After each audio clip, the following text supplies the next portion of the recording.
5장 13절부터입니다.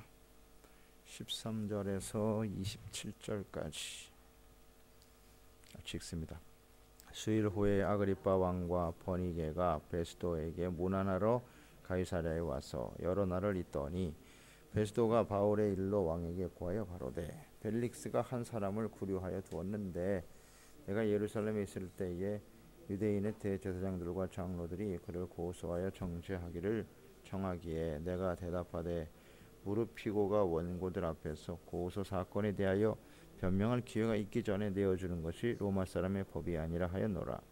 그러므로 저희가 나와 함께 여기 오매 내가 지체하지 아니하고 이튿날 재판 자리에 앉아 명하여 그 사람을 데려왔으나 원고들이 서서 나의 짐작하던 것 같은 악행의 사건은 하나도 제출치 아니하고 오직 자기들의 종교와 또는 예수라 하는 이에 죽은 것을 살았다고 바울이 주장하는 그 일에 관한 문제로 송사하는 것뿐이라. 내가 이 일을 어떻게 사실할는지 의심이 있어서 바울에게 묻되 예루살렘에 올라가서 이 일의 신문을 받으려느니 한즉 바울은 황제의 판결을 받도록 자기를 지켜주기를 호소하므로 내가 그를 가이사에게 보내기까지 시켜두라 명하였노라 하니 아그리빠가 베스도더러 이르되 나도 이 사람의 말을 듣고자 하노라. 베스도가 하루되 내일 들으시리이다 하더라.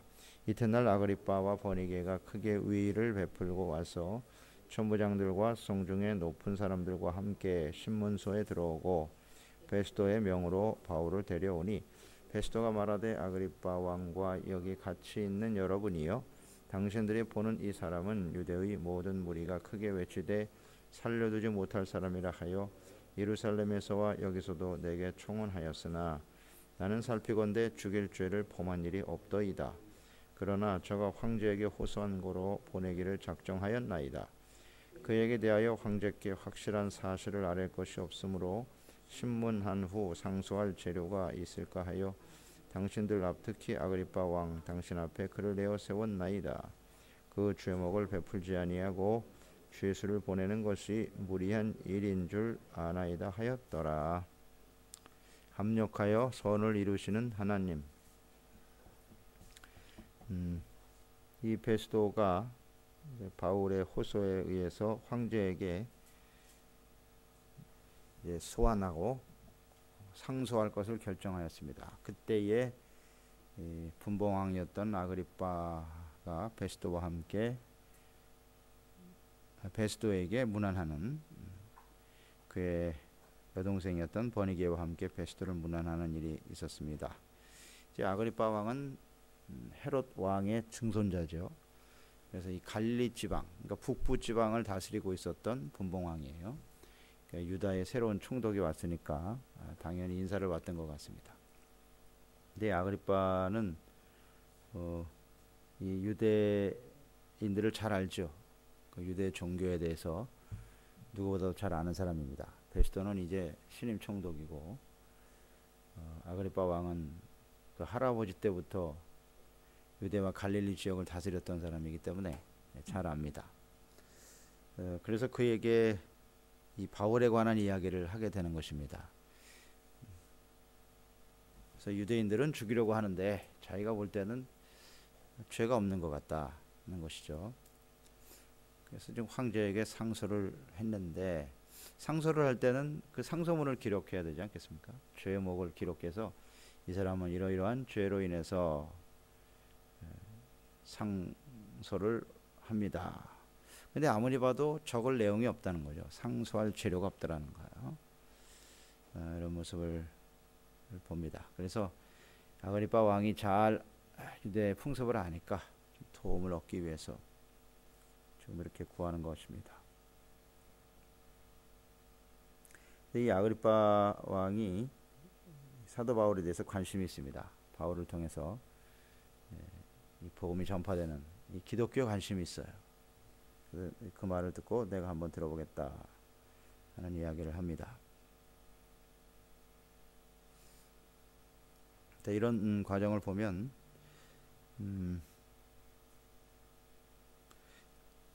그가 이제 바울에 대해서 이야기할 때 강조하는 내용이 뭐냐면 유대인들이 고소를 했는데 그 원고들의 주장을 들어보면 특별한 죄가 없다라는 거죠. 그러면서 유대인의 종교에 관한 일이고 예수 그리스도의 부활이죠. 부활에 관한 문제다. 바울이 주장하는 일에 관한 예수라고 하는 이의 죽은 것을 살았다고 주장하는 그 일에 관한 문제로 송사하는 것뿐이다. 이렇게 말했습니다. 사도 바울이 예수 그리스도의 부활에 대해서 증거했다. 이 문제 가지고 이 로마의 법으로는 다스릴 수가 없다라는 것을 이야기하죠. 그러니까 이제 바울은 예수님의 그 죽으심과 부활에 대해서, 복음에 대해서 아주 분명히 증거하고 있는 것을 알 수가 있습니다.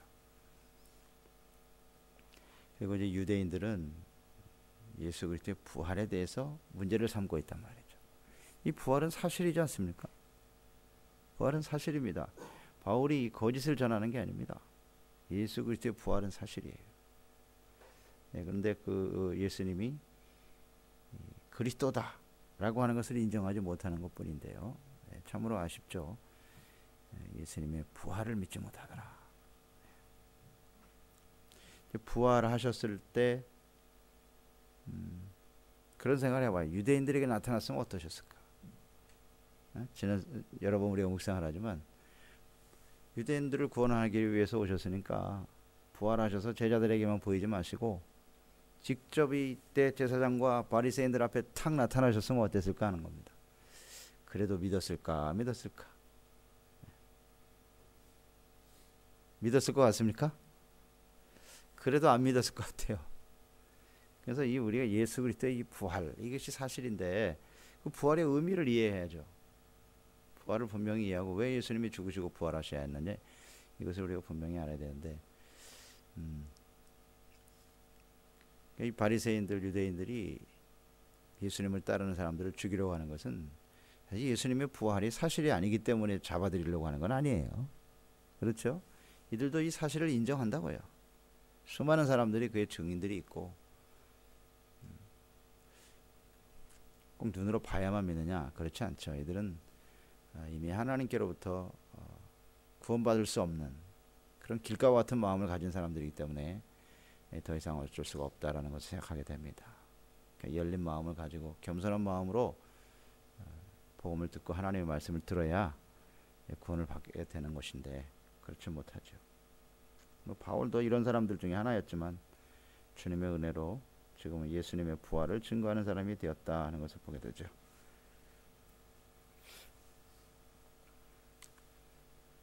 그래서 23절 이하에 보면 이제 바울에 대한 청문회가 열려요. 베스도가 아그리빠와 버니게 천부장들을 모아놓고 바울의 소송권에 대해서 설명했다. 23절에 보면 아그리빠와 버니게가 크게 위의를 베풀고 와서 그랬어요. 위의라고 하는 것은 좀 자기를 과시하려고 하는 거죠. 허식, 과식, 화려한 행렬 이런 것들을 했던 것 같아요. 아그리빠와 버니게. 이 버니게가 좀 문제가 있는 사람이죠. 여동생인데 근친상간에 그런 문제가 있었던 것 같아요. 이 버니게 역사를 보니까 디도 장군의 부인이기도 했고, 디도 장군이 예루살렘을 AD 70년에 완전히 무너뜨렸죠. 로마의 장군인데 나중에 황제가 되죠. 황제가 되면서 아마 쫓겨난 것 같아요. 이 여자가 그 전에 또 다른 사람하고 결혼한 모습도 있고요. 이제 좀 좋지 않으니까 쫓아냈던 것 같아요. 그래서 어쩔 수 없이 다시 자신의 오빠였던 아그리빠와 함께 사는 거예요. 문제가 좀 있어요. 그것을 가리기 위해서 뭐 화려한 옷을 입고 뭐 행사를 하고 이런 모습들, 겉은 화려한데 속은 썩어 있는 그들의 모습을 볼 수가 있죠. 그래요. 이 허례허식이라는 건 다 그 마음이 그 중심이 잘못되어 있기 때문에 나타나는 것이다 하는 것을 대체적으로 그렇게 볼 수 있어요. 예수님께서도 바리새인들 회칠한 무덤이다 그랬는데요. 겉은 화려한데 속은 썩어 있다라는 거죠. 위의를 베풀고 자신들이 가지고는 뭐 대단한 뭐 권위와 영광을 나타내려고 애를 쓰는데요. 속은 진실하지 못한 거죠. 그래서 언제나 우리 그리스도인들은요, 뭐 겉을 화려하게 하려고 할 필요 없어요. 그 뭐 명품을 거쳐야 명품인가? 속이 명품, 마음이 명품인 사람이 돼야지. 마음이 하나님 앞에 진실하고 이롭고 하나님을 기쁘시게 하는 그런 마음을 가진 사람은 겉에 별로 신경 쓰지 않습니다. 일부러 자기를 나타내려고 그렇게 할 필요가 없죠. 그런 상태에서 이제 바울을 데려오고 이 바울에 대해서 지금 청문회가 시작이 되는 거예요. 자, 이 사람은 유대인들은 살려둬서는 안 될 사람이다 그렇게 말하고 있다. 그 25절에 보면 죽일 죄를 범한 일이 없더이다 이렇게 말했거든요. 죄가 없다는 것을 시인했어요. 베스도도 죄가 없다. 죽일 만한 죄가 없다. 로마법으로는 다스릴 수 없다는 것을 알았단 말이죠. 그래서 황제에게 지금 호소한 거로 보내기를 작정하였나이다 그랬어요. 상소할 재료가 없으니까 이번 기회에 이 아그리파 왕이 상소할 재료를 좀 달라는 겁니다. 참 이 자체가 이미 좀 모순 아닙니까? 죄가 없으면 풀어줘야지. 풀어줘야. 근데 왜 풀어주지 못하는 거죠? 유대인들의 눈치를 보는 거죠. 정치적인 목적이잖아요. 이게 문제예요. 공의로운 판결을 거부하고 있어요. 죄가 없으면 당연히 놓아줘야지. 그러나 그런 과정까지도 또 하나님께서 역사하시는 것임을 알 수가 있어요. 죄목이 무엇인지 좀 알았으면 좋겠다. 27절의 고백이잖아요. 죄목을 베풀지 아니하고 죄수를 보내는 것이 무리한 일이다. 그러니까 어떻게 해서든지 죄를 좀 찾아보겠다는 건데, 우리가 지난 시간에도 묵상했지만 만약에 사도 바울이 조금이라도 불의한 모습으로 죄를 가지고 있었단 말이죠. 바로 여기서 걸리는 겁니다. 찾으려고 아무리 찾아도 없잖아요. 찾으려고 해도 없어요. 그러니까 이 바울은 털어도 먼지가 안 나는 사람이었다는 거예요. 얼마나 털었겠습니까? 2년 동안 털고 벨릭스가 어떻게 해보려고 말했죠. 안 되잖아요. 그만큼 하나님 앞에 복음을 위해서 의와 거룩함과 진실함으로 살아왔기 때문에 이들이 지금 곤란한 겁니다. 곤란해요. 그럼 바울의 입장에서 보면 참 억울하지 않습니까? 죄도 없는데 죄수로 이렇게 오랫동안 갇혀 있어야 되고 또 죄수로 호송되는 그런 과정을 우리가 보게 되는데요. 그러나 이런 모든 상황을 통해서도 하나님께서는 그것을 합력하여 선을 이루시는 하나님이신 줄 믿습니다. 예. 베스도에게 처음에 벨릭스죠. 벨릭스 총독에게 만나서 자기를 변호하면서 복음을 전했잖아요. 복음 전하는 겁니다. 그 복음을 다 들었어요. 베스도도 새로 오자마자 복음 들었습니다. 그 다음에 아그리빠까지 내려왔어요. 그 당시에 그 팔레스타인을 다스리고 있었던 권력자들입니다. 통치자들이에요. 그들 앞에서도 바울은 당당하게 복음을 전하게 되었다라는 거죠. 그러니까 이 유대인들이 바리새인 이 대제사장들이 바울을 고소하고 있는데요. 이것 때문에 죄수를 잡혔는데 오히려 바울은 그것을 모든 왕들 통치자들에게 복음을 전하는 계기로 삼더라는 거잖아요. 그러니까 그들은 악한 자들이 바울을 죽이려고 하지만 오히려 하나님께서는 바울을 통하여 그 모든 통치자들이 복음을 듣게 하는 거죠. 그러니까 그리스도의 이 복음이 과연 무엇인지를 그냥 일반 사람들에게만 전파되다가 이제는 이 통치자들에게까지 인식이 되는 거죠. 인식이 되는 거예요. 그러면서 그들을 통해서 복음이 더욱더 확산되어지는 계기가 되는 거예요. 계기가 되는 겁니다. 이 복음이라는 게 과연 뭐냐? 저들이 증거하는 예수 그리스도가 도대체 누구냐? 이 관심을 갖게 되는 거잖아요. 이것이 바로 하나님께서 합력하여 선을 이루시는 과정이라고 보는 거죠. 바울의 입장에서는 뭐 얼마든지 원망할 수 있고 불평할 수도 있지만은 그렇지 않습니다. 오히려 그것이 하나님의 복음을 전하는 기회다. 그래서 로마서 8장 28절에 사도 바울이 고백한 것처럼 하나님을 사랑하고 하나님의 뜻대로 부르심을 입은 자들에게는 모든 것이 합력하여 선을 이루게 되는 것이다. 할렐루야. 오늘 이 말씀에 딱 맞지 않습니까? 바울이 왜 그런 고백을 할 수 있었는지 아시겠죠? 그는 삶을 통해서 직접 경험하게 된 거예요. 그것을 대전제로 삼았어요. 하나님을 사랑하는 자. 하나님을 사랑해요. 그리고 하나님의 말씀을 소중하게 여기고 하나님의 보내신 자 그리스도를 사랑하는 것이 하나님을 사랑하는 것이고, 그 주님의 사랑을 가지고 말씀을 순종하며 따르는 것이 하나님을 사랑하는 것이다. 바울은 한마디로 하나님을 사랑하는 사람이죠. 그 다음에 뜻대로 부르심을 입어받았다. 이게 대단히 중요한 확신이에요. 하나님의 뜻, 주님의 뜻은 뭐예요? 땅끝까지 증인다는 겁니다. 누구를 만나든지 어떤 상황을 만나든지 항상 예수 그리스도를 증거하는, 그래서 하나님의 나라가 이루어지게 하는 하나님의 뜻대로 내가 부르심을 받았다. 이 말씀에 딱 적용이 되잖아요. 그러니까 거기에 대한 분명 확신을 갖고 있었기 때문에 결국 이 왕들이 또 주변의 모든 사람들이 바울을 죽이려고 덤벼들어도 오히려 그게 선이 되더라는 거죠. 그래서 호송대에 의해서 로마로 가게 되는 이런 게 바로 선이라는 거죠. 이것을 우리 확실히 믿어야 돼요. 근데 이 합력하에 선이 된다라는 건 우리가 다 좋아하잖아요.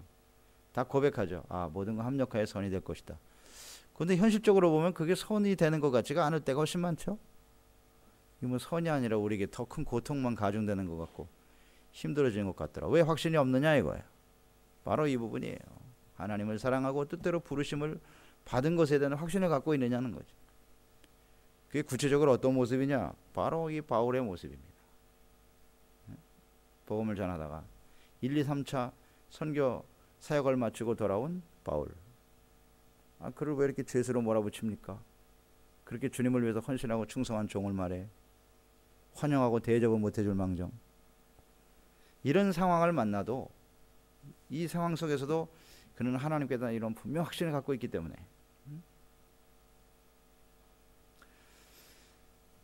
그게 선이 된다고 하는 것을 믿고 승리하게 되는 것입니다. 네. 그래요. 우리가 이해할 수 없는 상황을 만날 수가 있어요. 내가 열심히 하나님 앞에 기도하고 주님을 섬기고 나름대로 하나님이 주신 사명을 위해서 잘 충성한 것 같은데 왜 이렇게 어려운 일을 당하고 말이죠.